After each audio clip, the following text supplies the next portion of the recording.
one by one, but first let's cover the 4 rules to antidepressants.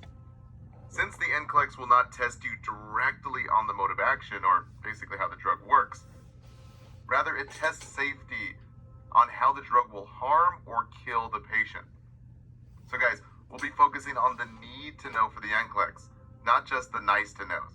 So these 4 universal principles are NCLEX patient safety.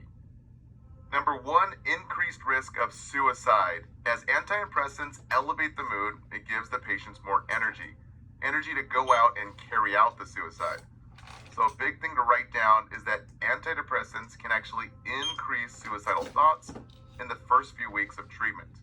And the big risk is for young adults, 18 to 24 years old.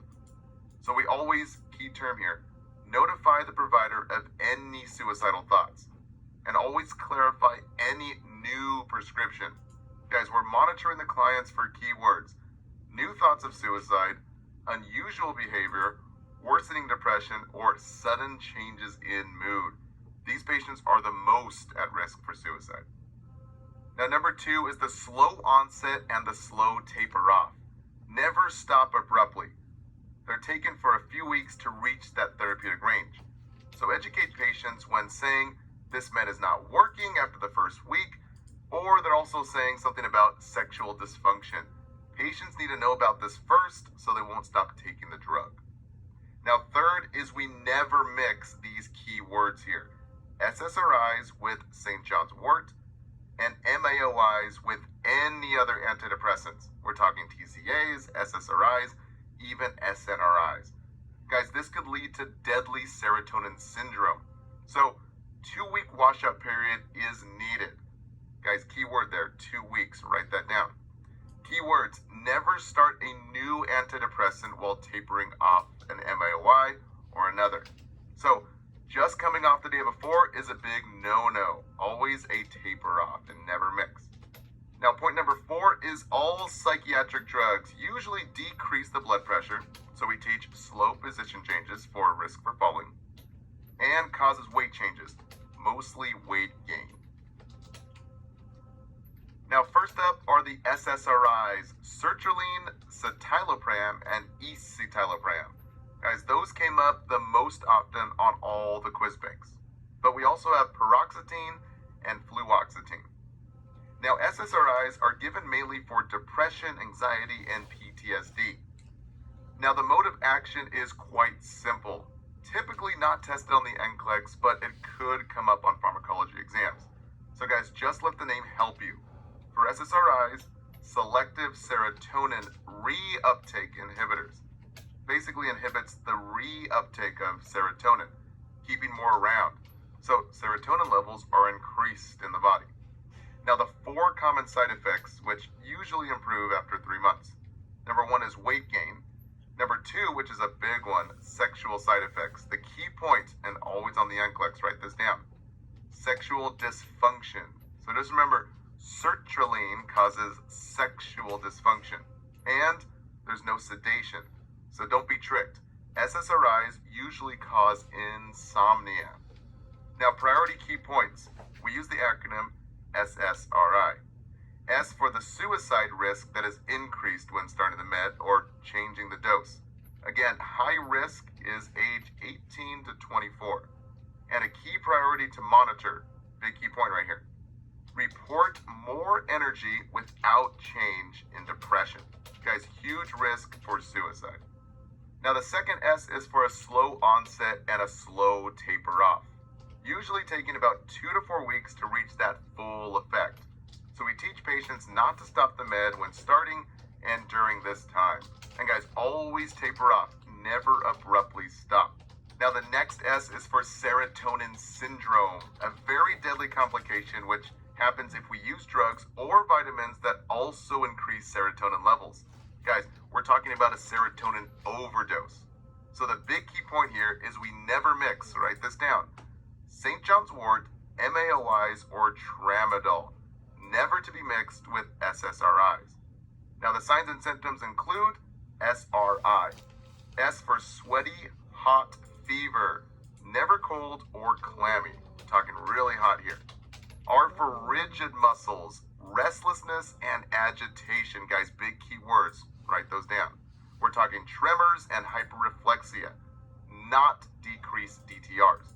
actually be increased.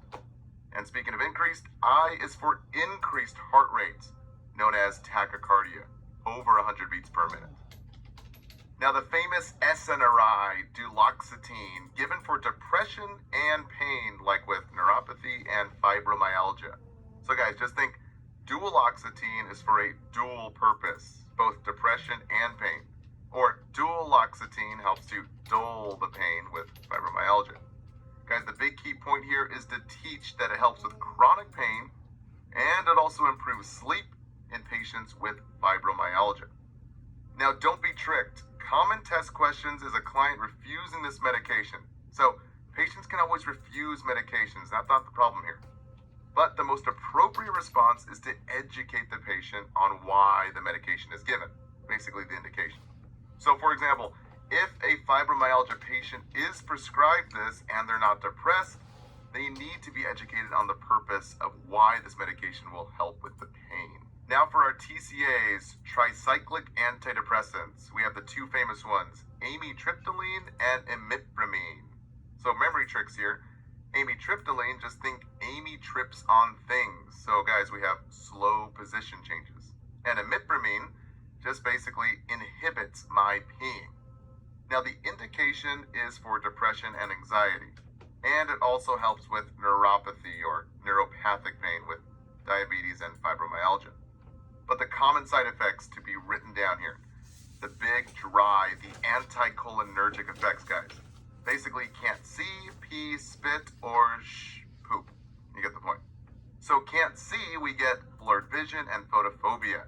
Can't pee, we get urinary retention. Guys, that's a big NCLEX tip. Priority and most serious. We also can't spit, so we get a dry mouth. And you can't poop, so you get constipation. Now, other side effects, we get sweating, seizures, and sedation, known as drowsiness or dizziness. So it's a priority to teach patients slow position changes. Now, speaking of patient teaching, we treat the dry by drinking the fluids. And for no seeing or dry eye, we teach them to wear sunglasses and eye drops. And no spit for dry mouth, chew the gum, and for no poop, guys, we use fiber for constipation. Now, the big key points to write down again. Orthostatic hypotension, we teach slow position changes because amitriptyline, just think Amy trips on things, guys, slow position changes. And urinary retention, again, the memory trick, imipramine inhibits my peeing. And lastly, we never take with an MAOI. Always a 2-week washout period. So remember, no MAOIs and other antidepressants. We're talking TCAs, SSRIs, even SNRIs. So remember, MAOIs do not mix well with others. Not even a tapered down dose. You must fully come off MAOIs first before transitioning to another antidepressant like a TCA or even SSRI. Now for the MAOIs, always an NCLEX favorite here. We have phenelzine, brand name Nardil, selegiline, and isocarboxyside. These are the first and oldest antidepressants, known as the big guns. Very powerful antidepressants used for depression, panic disorder, as well as social phobia. Now, the mechanism of action is that it increases availability of norepinephrine, serotonin, and dopamine in the brain. And it's used for depression that is resistant to other medications. So the key points for MAOIs is just the acronym MAOI. M for massive hypertension crisis risk. Usually a key sign is a massive headache. So we avoid the tyramine. Now that's an amino acid that helps regulate the blood pressure and actually triggers hypertension crisis, leading to death from a heart attack like an MI or a CVA stroke. So guys, the big no-no list to avoid. So no fermented alcohol, fermented fruits or veggies, and even meats.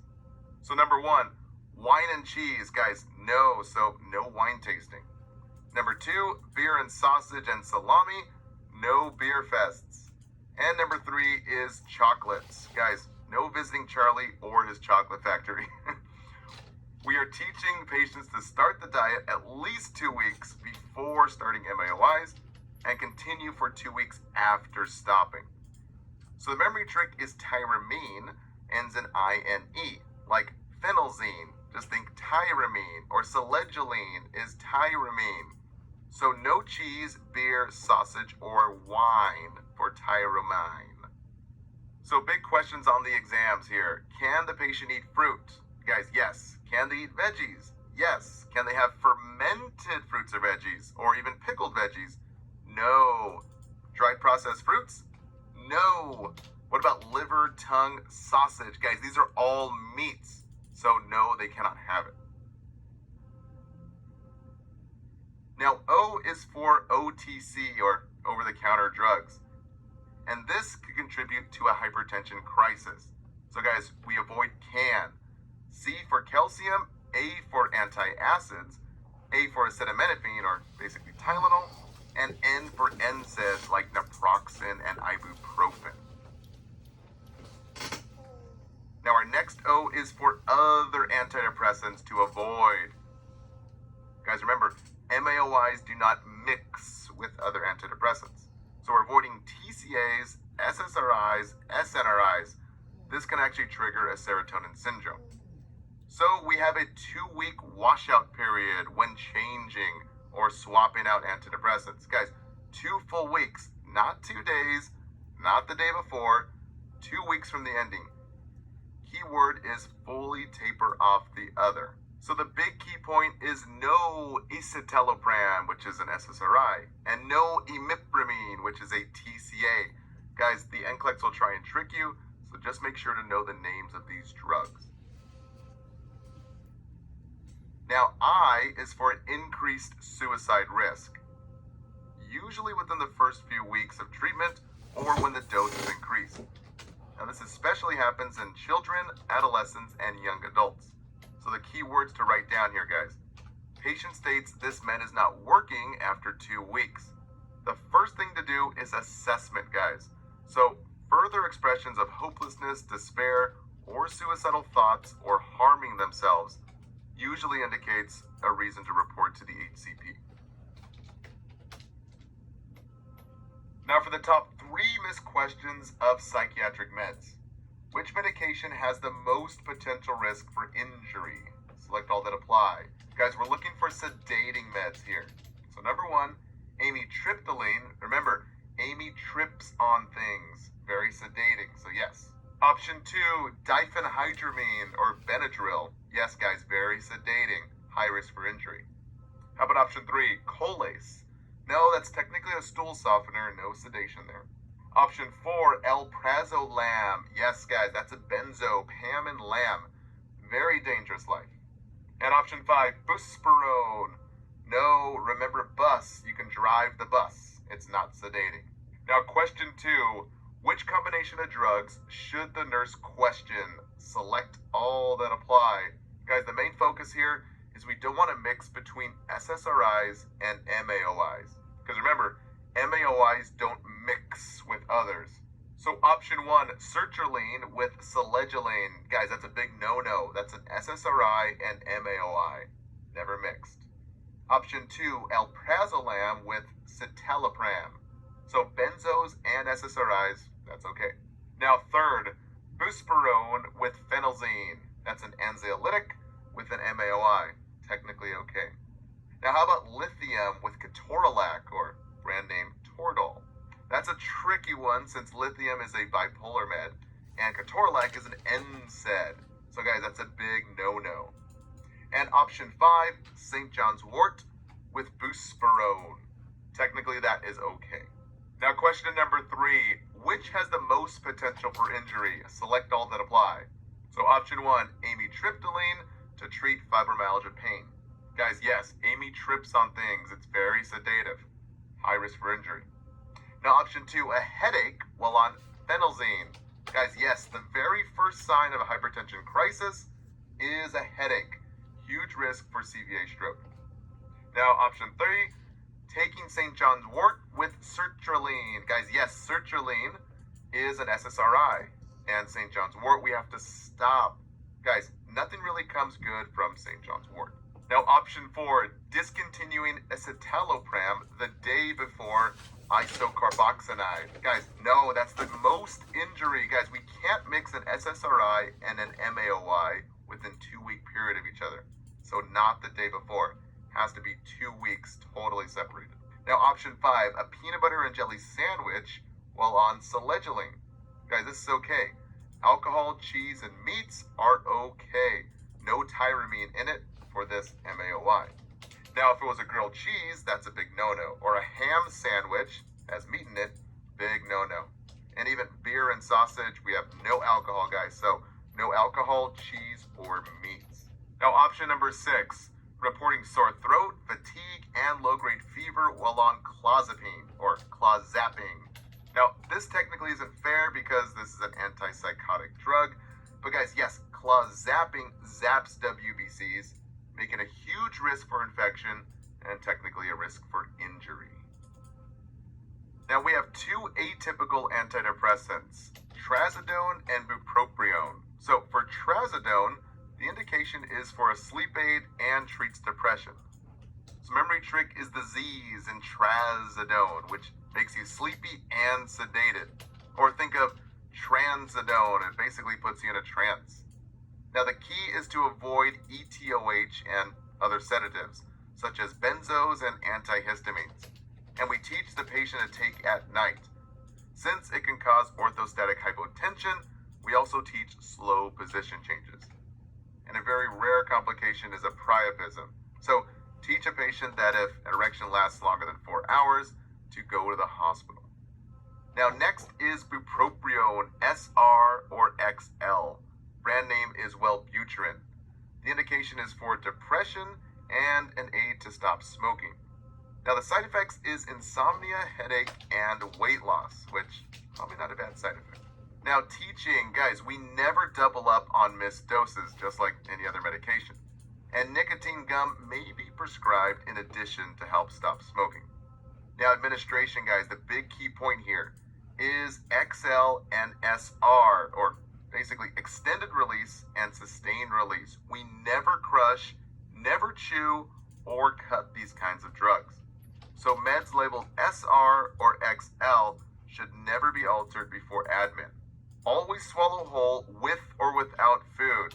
Guys, if you chew or crush, it could cause faster absorption and higher levels of the drug can be increased. Hence, the side effects will increase as well.